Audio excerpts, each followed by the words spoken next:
So it works by delaying ovulation. So say, for example, you have intercourse and the sperms now are in your system and you have not yet ovulated, the pill will delay ovulation, so that gives time for the sperms to die because they can live for up to 5 days.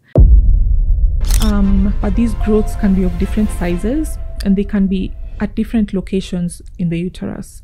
So they can be inside the lining of the uterus, which causes problems with fertility and causes heavy menstrual bleeding. They can be within the muscle of the uterus, which can cause a lot of pain during menses, and they can also be hanging out on the outside of the uterus. And they can be so large that they apply pressure to your rectum, so you have difficulty passing stool. Defecation. Can press on your bladder, so you have difficulty passing urine. They can press on the veins in the pelvis, which can lead to blood clots in your lower limbs. So that we make sure you're in the best physical state to conceive and to bear a child.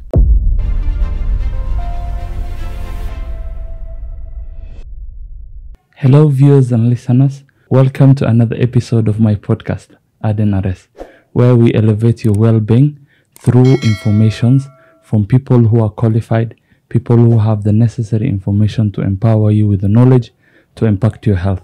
Thank you for being with us today. We have Dr. Amanda Kenya, an obstetrician and gynecologist who practices here in Nairobi. She informs people about their health, especially women. Yes, so I'm a sexual and reproductive health specialist, and I have a passion for spreading information and educating women, empowering them with the knowledge they need to make the right decisions for themselves and for their families. As I informed you earlier, we'll discuss everything about reproductive health. Everything. Not really. We can't cover everything with just one podcast, but again, we'll just elaborate as much as we can. What's reproductive health and what does it entail?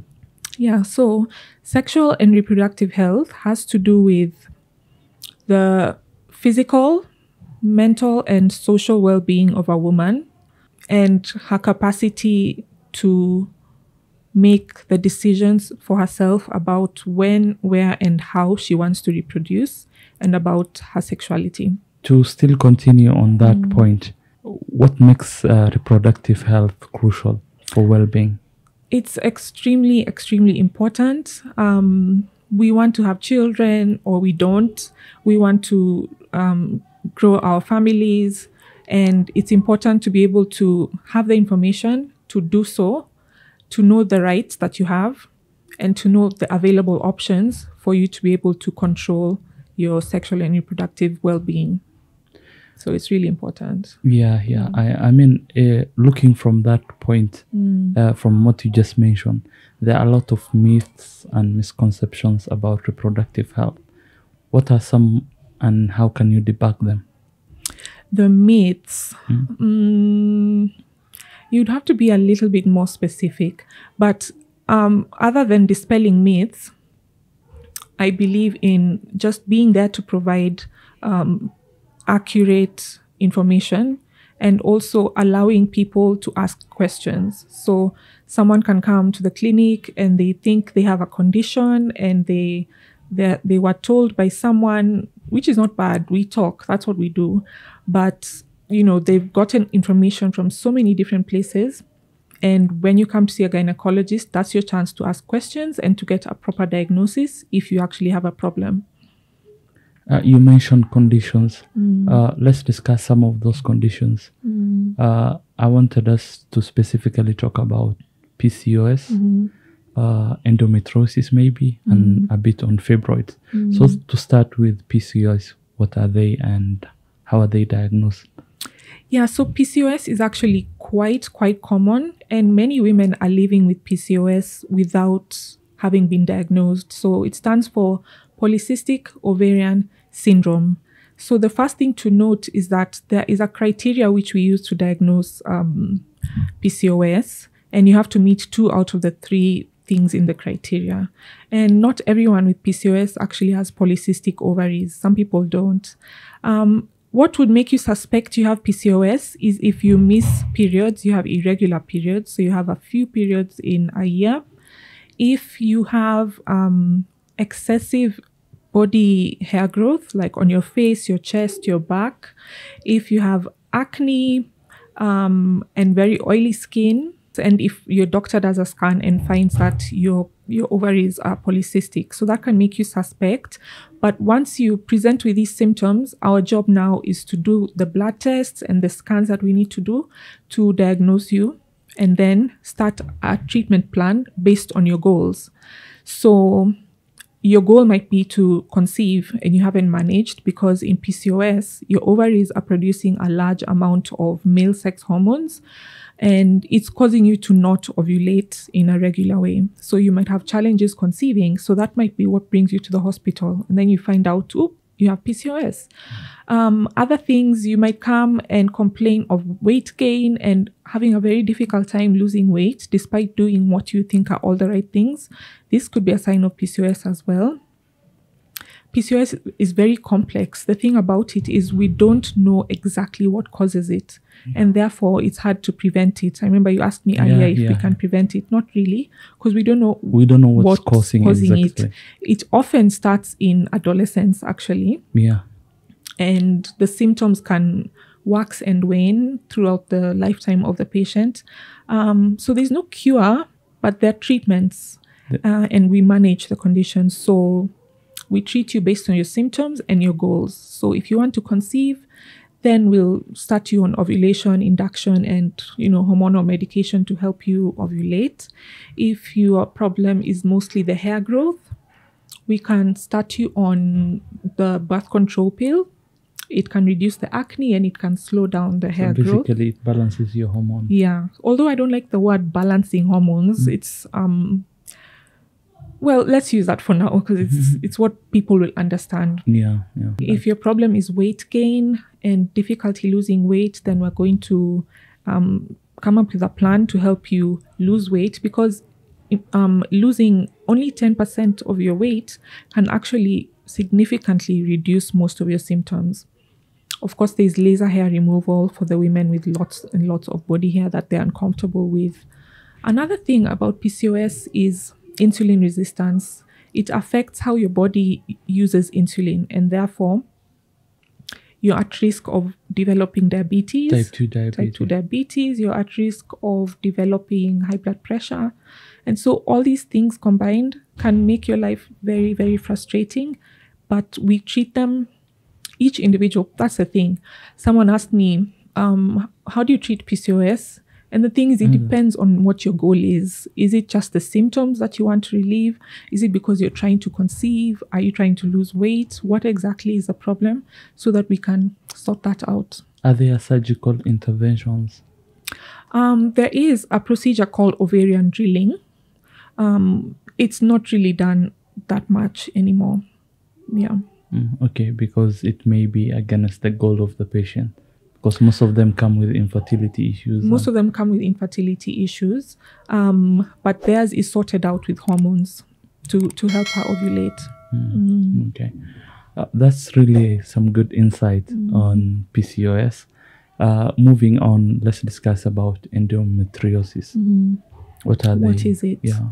Endometriosis, using simple language, is a condition whereby the cells which are supposed to be in the lining of your uterus appear outside of the uterus. So they can be anywhere in the pelvis. They can be in your rectum, on your bladder, even in the abdomen, your diaphragm, your lungs, and even your brain.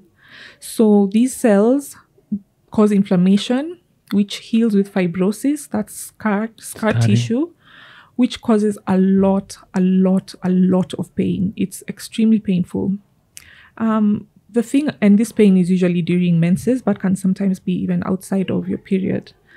The thing about endometriosis, we're seeing more and more of it now, because more and more women are coming forward and saying, I don't think my pain is normal. You had asked me earlier about the difference between endometriosis and painful menses. Like the difference between endometriosis and normal cramping. Yeah. Because so many females suppress the pain. thinking this is normal cramping. Exactly. While for endometriosis, it's not the case. Yeah. The pain is worse than the normal cramping. But again, how can you tell that if all along you have been having significant amount of pain? Because sometimes endometriosis even starts from your very first period. So you can think, I guess periods are supposed to be this painful. If you need injectable medication for pain, if you need to take 2 to 3 different types of painkillers during your period. I think women are sometimes made to feel, and girls, that period pain is painful. Deal with it. That's life. But it's not. It's actually not meant to be that painful, right? So if you feel like you're planning your life around your period, you don't want to go for a trip because you'll be on your period, you have to carry around medicines. If you faint during your menses because of how painful it is, that's not normal. So you need to see a gynecologist and have yourself checked and possibly diagnosed. The thing about endometriosis, just like PCOS and like fibroids as well, we don't know what causes it. There are so many theories, but there's none that really stands out as properly explaining all the factor or something. We just, most of the time when we see those cases, even they're at diagnosis level, right? Patient already having a lot of pain during periods, bleeding a lot, and with a scan or something, you realize they have endometriosis. What are the treatment options then? So just like PCOS, the treatment options are the formula for it's every patient has their own goals of treatment. So pain control, then there is surgical treatment to remove those patches of endometrial cells which are appearing in the pelvis, causing a lot of pain. And this is usually done via minimally invasive surgery. I follow Dr. Joe, the project of laparoscopy Mashinani. And Dr. Yamal Patel as well, and many others these days. We're really acquiring the skills to do minimally invasive surgery for endometriosis specifically. And that's the thing now, we have several endometriosis specialists. So I would advise anyone who has been diagnosed with endometriosis to see a specialist just to shorten your time to relief, right? So, and then there's hormonal medication. It depends. Are you trying to get pregnant or are you not? If you are, then there's different medicine for you. And if you're not, then there's different medicine for you, because we can't put you on medication which will prevent you from getting pregnant if your plan is to get pregnant. Sometimes women have 5, 10, 13 surgeries in their lifetime just for endometriosis, because it comes back even after surgery. So the surgery needs to be timed well, and even after surgery she needs to be started on the hormonal medication, which will either help her get pregnant or prevent recurrence. So I realized so many female or women give up with it when they have endometriosis. They think this thing is just worse, and it has reached a level where doctors are not helping much despite putting her on medications. Where is the gap? Are we under treating, or are we not referring patients to the ideal people who should be seeing them? I think it's a bit of both. So first of all, we should acknowledge that endometriosis is extremely painful and frustrating for a woman to deal with. We have several support groups in Kenya which can, help women to come together and just share their experiences, and, there's psychological help as well. Mental health, it can lead to depression, it can lead to anxiety, it can affect your work, Some people have had to resign from their jobs because of endometriosis. So... And then you have workplaces that are not so supportive. So a woman have endometriosis and she's not coming to work because of the cramping, the excessive pain during her period. And then you realize the boss or the people in her environment say, every other woman have so what makes you think you're special? What do you think makes you special? Why are you staying home? While you don't realize that the patient is dealing with endometriosis. That anytime that they have their normal menstrual period, now it becomes a problem. It's really difficult, but also it makes us wonder, should I have to tell my boss my diagnosis in order for him to allow my sick off, So there's a lot that we can do more for women who are suffering from any gynecological issue, actually, and even in pregnancy.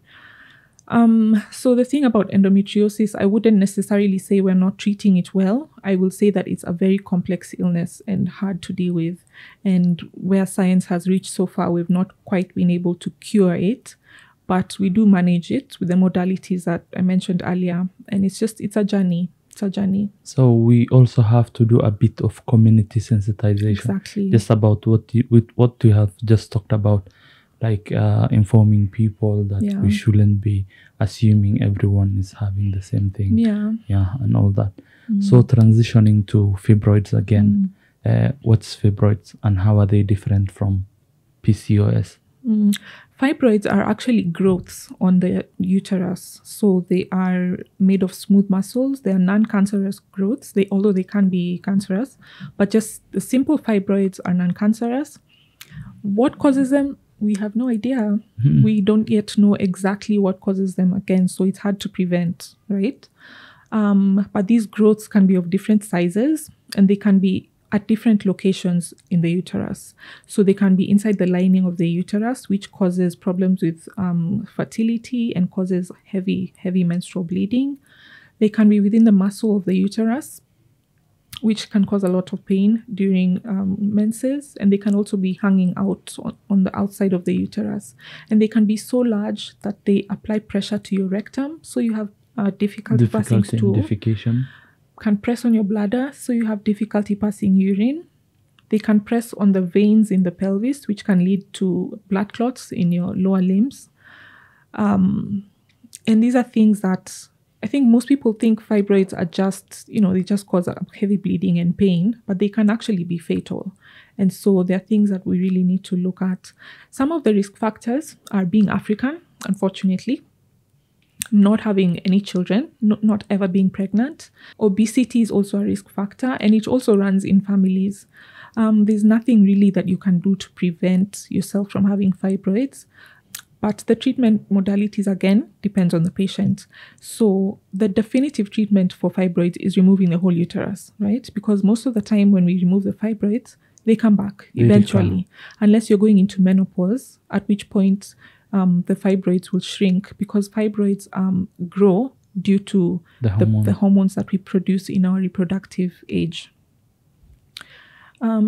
So most people will just need to have the fibroids removed and then plan to get pregnant, right? Yeah. Or if you don't plan to get pregnant, then we can remove the whole uterus. The whole uterus. And if we want to just shrink the fibroids before surgery, there's hormonal treatment for that as well.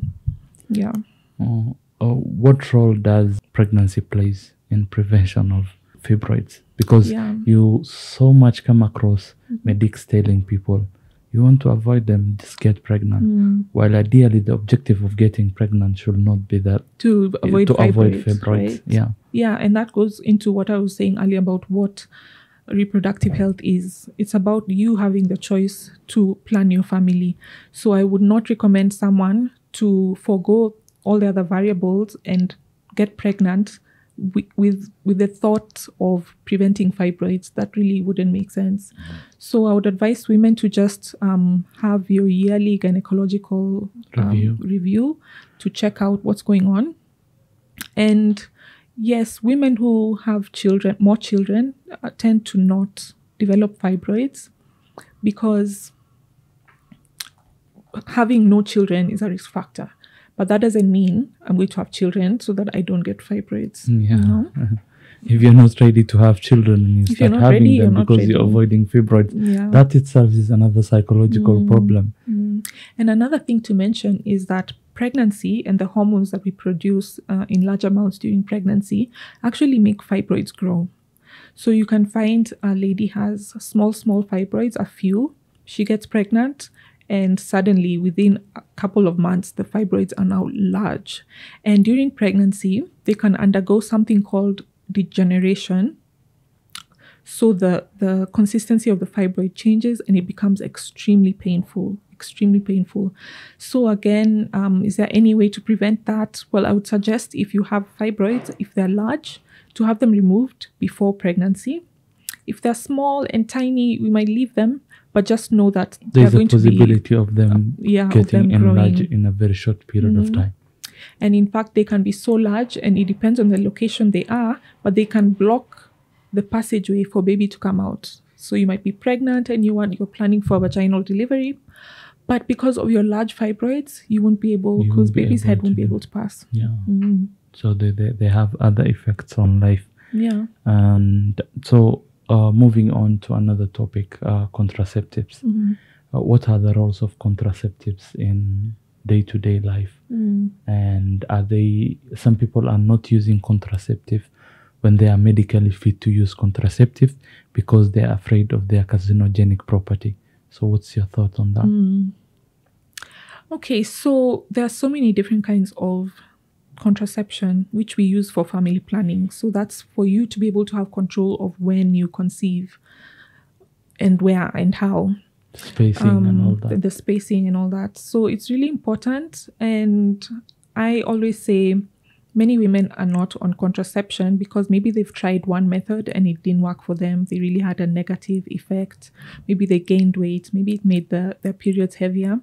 But then I would strongly suggest that if you are trying to prevent pregnancy, go to a gynae and discuss all your options and try different ones until you find one that works for you. Wow. Right? And if you don't find one that works for you, there's still the natural methods and condoms. So you can have a conversation with your gynae to track your period and figure out the days that are you're most fertile and least fertile. Although that's not 100%, you know. 100%. So you find many women who come into clinic and you're just talking about something else. And so you ask them, are you using any contraception? And they're like, no, I'm not. And they say, and then I ask, so are you planning to get pregnant? Are you trying to get pregnant? And she says, no. So you're like, okay, so you don't want to get pregnant. Exactly to prevent it. But you're not doing anything to prevent pregnancy. And the thing about unwanted pregnancy is that it can be very, very frustrating for the patient. People have different religious beliefs and cultural beliefs. And so it's important to just have a plan, you know. I always empower women to have a plan, have the knowledge to make a plan for yourself. Yeah. So another thing about contraceptives, people complain of bleeding issues related to them, and it's kind of widespread. That like everyone knows about it. Even patients whom you suggest to use contraceptive, they'll tell you. The coil, the copper coil, is the one that really causes heavy bleeding. It can in some women, in some it doesn't. So that's the one that can even lead to anemia if you don't control that bleeding. But for the oral combined pill, which has both estrogen and progesterone, it's fairly well tolerated with minimal side effects. Maybe some mood swings, weight and gain. maybe a little bit. You can either gain weight or lose weight. Some women, both yeah, it can go either way. That's the thing. So if your friend has had a specific experience with something, that doesn't mean that will happen to you. So I always encourage people to see their gynaes for counseling on contraception. Another thing on contraceptive, again, people misuse emergency pills or the 72-hour pills. Yeah. What is the effect of misusing it, and what are the limits actually? Okay, so I wouldn't necessarily say there are limits, but I don't think many people know how the emergency pill works. The emergency pill works only if you have not yet ovulated in that cycle.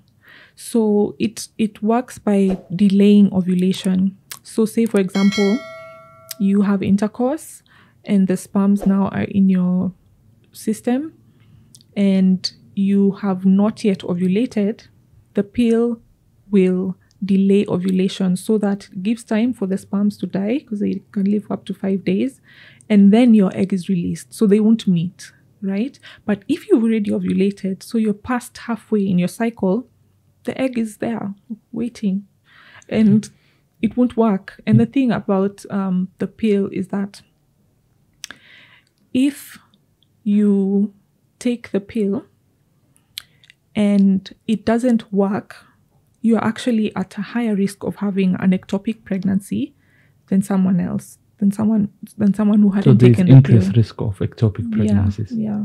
So the emergency pill is just for that. It's for an emergency. it's not to be used every month as a contraceptive method because it will mess so up you your mentioned two cycle. things. One, it may fail because of the time it works. Two, it may cause ectopic pregnancy. So I wouldn't say it would cause, but there's an increased risk. So yeah. Okay. Yeah. So I mean, if anyone is is using emergency pills every month, once or twice, I mean, talk to your doctor and have a plan on ways that you can have contraceptives, other contraceptives that are not harmful. Let's transition to the journey of pregnancy and the role of prenatal care. What role does prenatal care plays in the development of the child and in protecting the mother? Let's actually start with preconception care. Okay. Many women know that as soon as you get pregnant, you should see your obstetrician and gynecologist, but you should actually see them before, right? So if you're planning to get pregnant and you haven't seen your gynae in over a year, I would suggest you see them first so that we make sure you're in the best physical state to conceive and to bear a child. So what happens is we'll do just some basic blood tests, do an examination, maybe a scan. If you have chronic illnesses like high blood pressure and diabetes, we would want to make sure that you're not on any medication that's harmful to pregnancy. So we would switch you. We would want to make sure these diseases are well controlled because there's a risk of them affecting the pregnancy and of the pregnancy affecting them. And once you're good to go, you can conceive. It's really important to take folic acid even while you're trying to conceive because it prevents what we call neural tube defects. So that's defects in the brain and spinal cord, which is important to take while you're trying to conceive and also in the first trimester. It's really important to attend the monthly antenatal clinics. Yeah. So we do so many tests to make sure that you and baby are safe. Even in Nairobi, in this city, like a while ago, I had a patient who came for antenatal care for the first time in the third trimester. Wow. Right? In Nairobi, where you would expect people to have every a bit mother more to be in a position knowledge. To be going to clinic as early as possible. Even you can go to Kenyatta National Hospital, So it's not her fault for doing that. It means that there's a gap somewhere in us communicating. You have not empowered the patients or the society enough to know what they should do and when they should do it. Yeah, because you need to be screened for several illnesses. You need to be screened for diabetes. If you're HIV positive, we need to make sure your viral load is down. So there's so much for us to do for you and so many services to offer you in pregnancy to ensure that you and your baby come out of pregnancy safely. And it's important not to, especially if you think, many women say, I've had many children, it's fine. I'll just get pregnant and then just go for delivery. Every pregnancy is different, So let's take antenatal care seriously and just do the best for ourselves and our babies. So you mentioned some of the conditions that happen during pregnancy, like diabetes. Yeah, you can develop diabetes in pregnancy. Even when you didn't have it before, you can develop preeclampsia, which is high blood pressure in pregnancy. You can have anemia, which is a low blood level, hemoglobin level. Yeah. You might need to be on supplements for that. You can have preterm labor. That means you can go into labor too soon. You can develop many kinds of infections, some of which are actually more common in pregnant women just because of how our anatomy is. And your baby also needs to be monitored. We need to monitor their growth. We need to do an anomaly scan, make sure there are no abnormalities, and if there are, what to do about it. So there's a lot to be done in pregnancy. So what will you advise for women who are already diabetic and they want to conceive? So before conceiving, if you're diabetic, you need a review by the gynecologist and by your diabetes specialist, a diabetes specialist. We need to make sure your kidneys are doing well and that your blood sugars are well controlled before conception. And then once you conceive, we need to monitor you closely, and even during antenatal and labor, if you're having surgery, everything for you will be different. Every patient is different. So it's important, especially if you have a chronic illness, to make sure that you're reviewed by the relevant specialists before you get pregnant, so that we're not faced with a situation where we possibly have to terminate the pregnancy. So, yeah, there are people who have misconception. If you're diabetic, you can get pregnant. And some people, there is that psychological burden of trying to have kids. Yeah, thank you for elaborating that. What other conditions can you say are really risky during pregnancy? During pregnancy, the other one is preeclampsia, so high blood pressure. And the thing is, it's not exactly the same as the high blood pressure that most people know about. This is a specific kind of high blood pressure that develops in pregnancy, usually from 20 weeks and above. Its causation is actually starts with the placenta. So it's not because your blood vessels have issue. Yes, it has to do with the blood vessel, development within the placenta. So it can be very dangerous if it's not caught early and if it's not treated appropriately. Your life will be at risk, your baby's lives will be at risk. So it's really important for women who are pregnant to check their blood pressures as often as they can, especially if they are at risk. For example, if they had high blood pressure in a previous pregnancy, or if they are above the age of 35, you're at a higher risk. So we need to just make sure nothing bad happens. So basically the care for the mother, the care for the baby. And the development of the baby, and the support for the family also, because some men also feel burdened by pregnancy. When you had someone whom you were interacting with very well and you were so close, and suddenly they're in a situation where, like in the first trimester where there is hyperemesis gravidarum, they're vomiting a lot, they start becoming a burden, so the patient being the burden? Yes. Because let's say a man who doesn't understand this was to happen, they didn't get the right counseling from their obstetric and gynecologist. Right. That's why I always advise women to, if they can, to come with their partners, if they have a partner. If not, to come with a friend or a family member, just a support system, so that you have some emotional support and your people know what's going on with you as well, as far as you're comfortable. Yeah, it's so unfortunate that in these times we see a woman visiting an obstetrician and gynecologist for a review because she feels like she has infertility and the man is not with her. I mean, it's not only you. It's not that the only woman can have the problem. The problem could be from the man. In fact, it's 50-50. Yeah.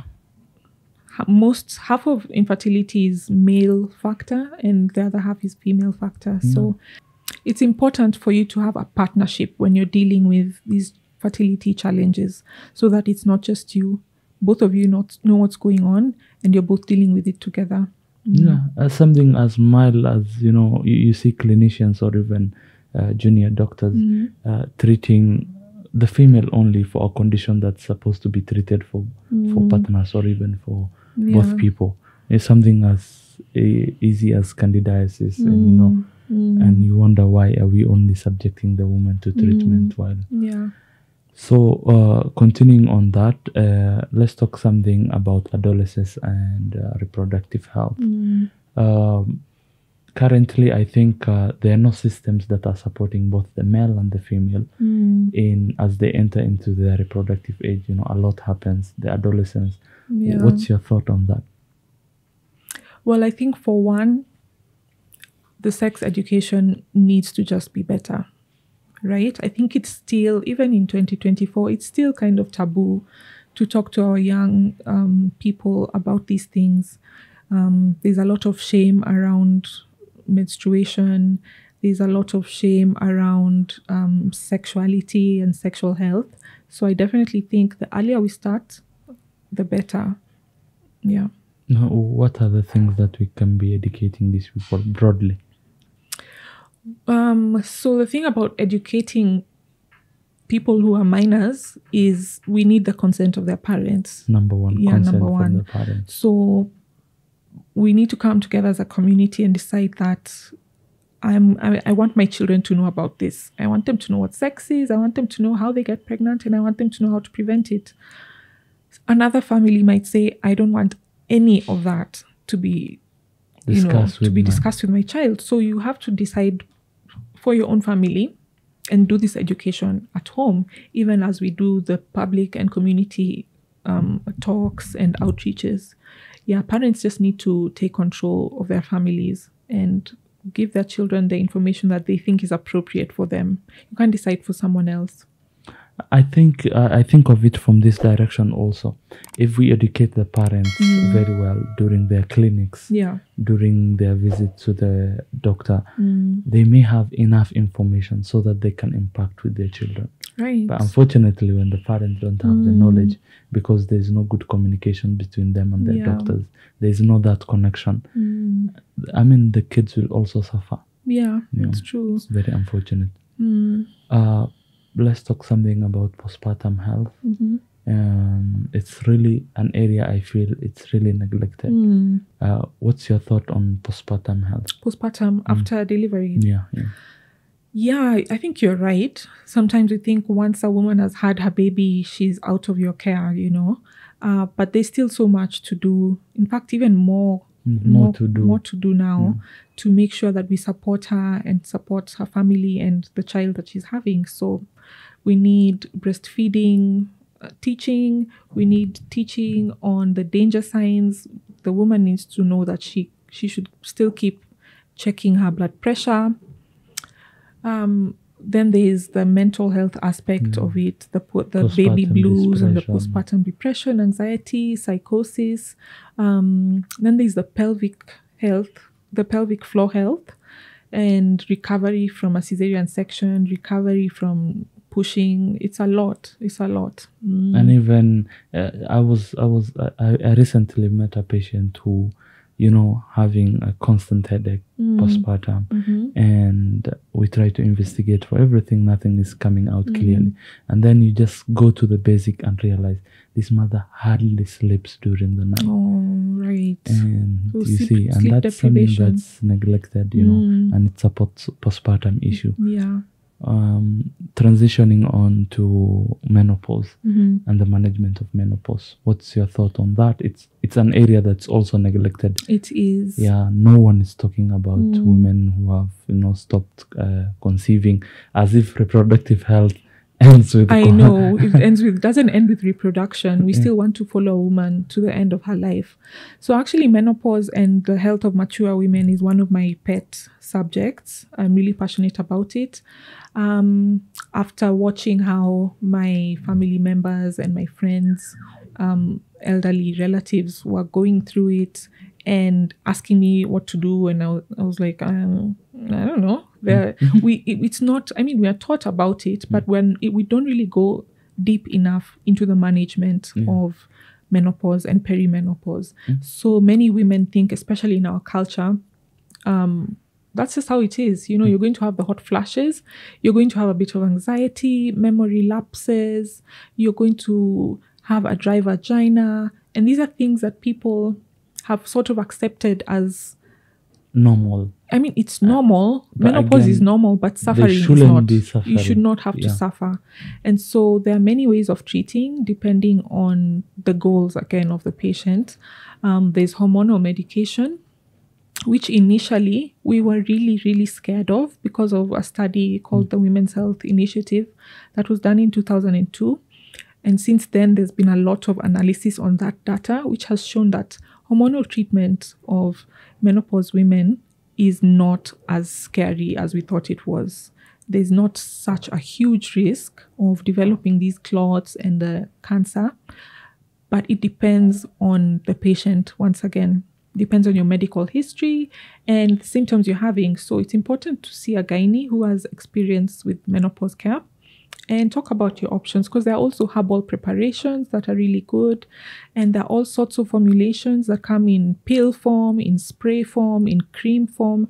There's so much to be done with women undergoing menopause, and it's not something we should keep sweeping under the rug and just telling them to hope for the best, because you can have these symptoms for 7 to 15 years. Wow. It can be a long So time. when are they expected to commence, or what time duration? The treatment. No, the condition itself. Yeah, so the average age of menopause is around 51, but you'll start having symptoms earlier in your 40s. So some of the symptoms you might experience are irregular periods, very, very heavy periods. Then there's depression, anxiety, there's brain fog and memory lapses. There is vaginal dryness and painful intercourse. There's recurrent urinary tract infections. And then because of the lack of estrogen, or the reduction in the levels of estrogen, your bones become osteoporotic. That means that they are more likely to fracture.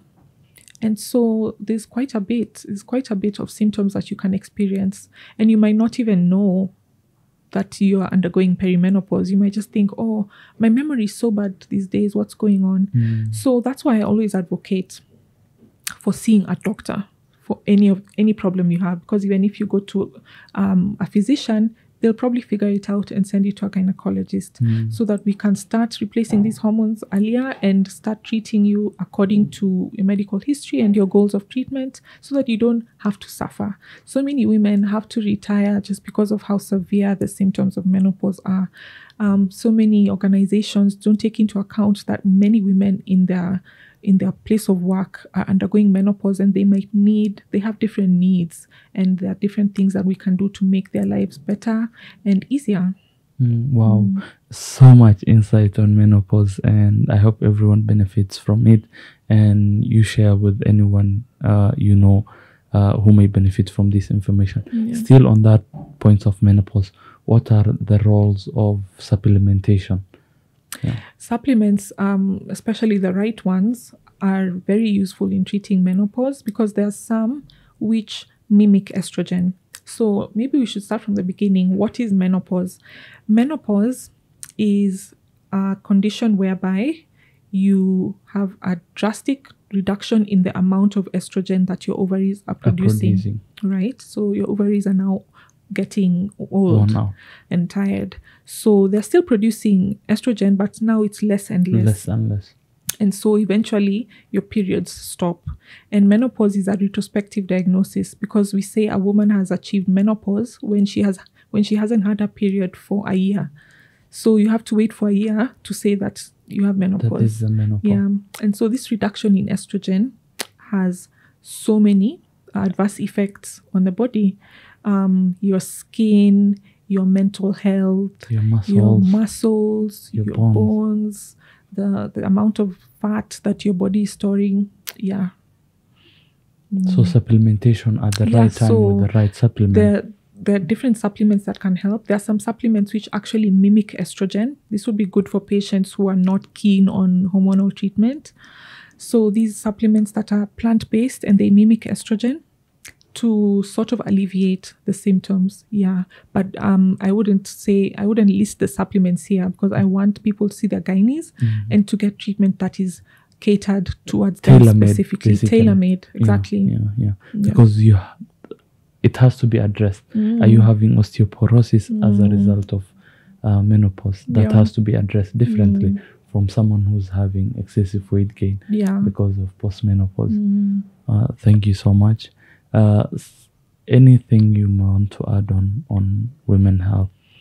Yes, actually, I want women to know that they have a choice. You have a choice on what is done to you, right? When you go and see a doctor with a problem, their job is to lay out the options that you have and provide you with accurate information on each of these options. And your job is to decide which one you want.